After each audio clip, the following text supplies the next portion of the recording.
आभाळातल चांदण तुझ्या दारात येईल, आभाळातल चांदण तुझ्या दारात येईल, भिर भिर त्या पाखरा नको घालू सर घेऱ्या, इथं पाहिजे काळीज काय करायच्या गाड्या, इथं पाहिजे काळीज काय करायच्या माड्या.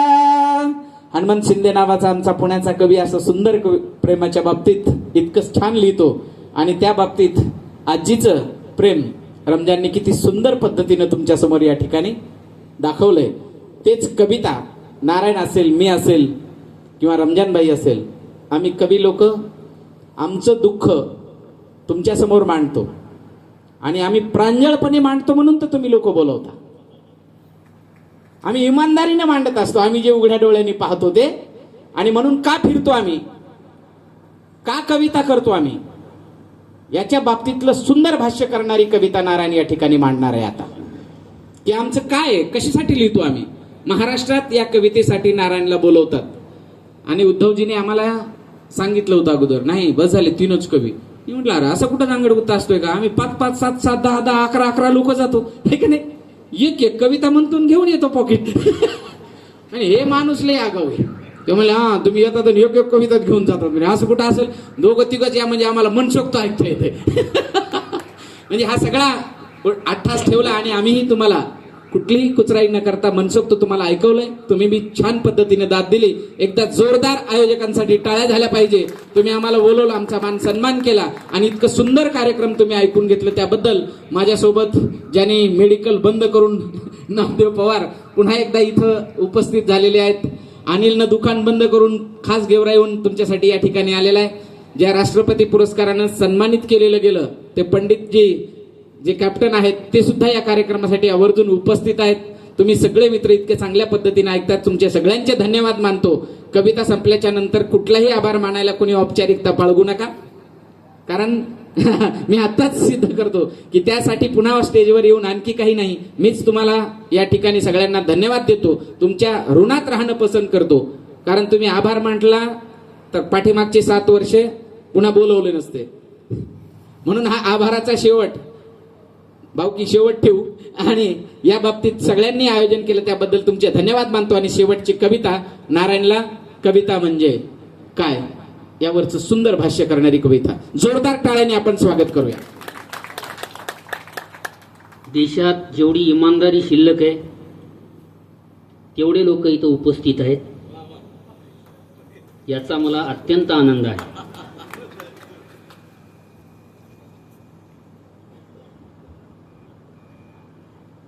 साप बाहेरच्या वातावरणाचं तापमान बघून स्वतःच्या रक्ताचं तापमान बदलतात.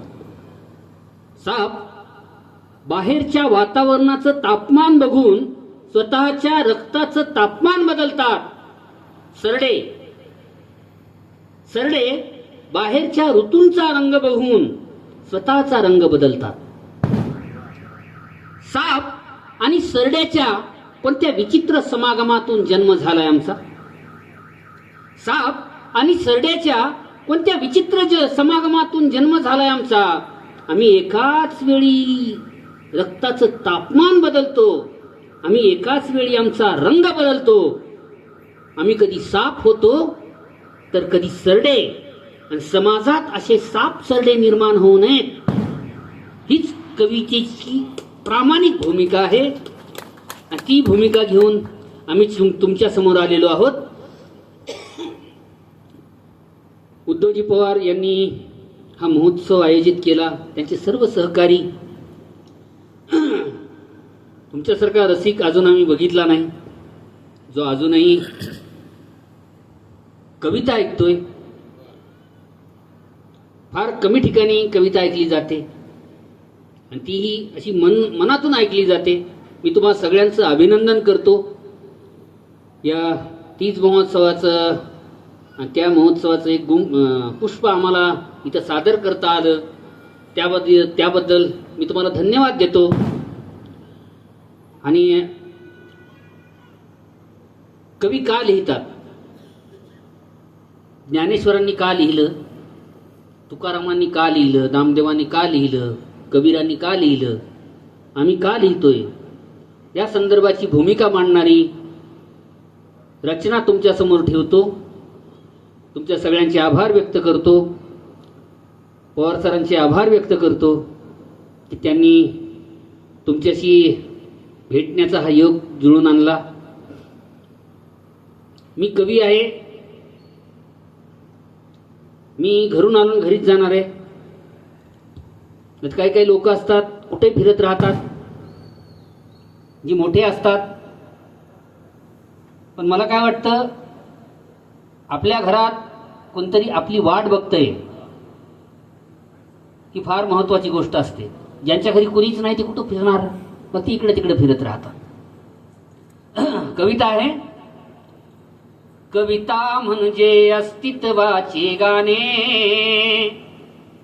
कविता म्हणजे अस्तित्वाचे गाणे, स्वतःचा पुली राख उधळीत जाणे, स्वतःचा पुली राख उधळीत जाणे. शब्दांच्या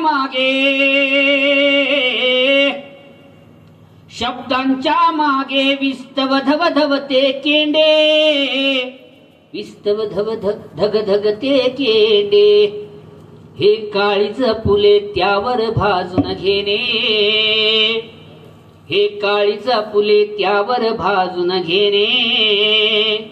स्वतःच पुली राख उधळीत जाणे. या काळोखाला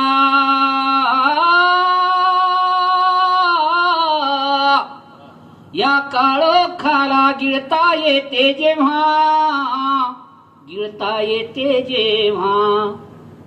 या काळोखाला गिळता येते जेव्हा, कविता पोटातून ओठी येते तेव्हा.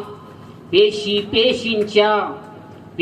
पेशींच्या बाती पेटवून घेणे, स्वतःचा पुली राख उधळीत जाणे.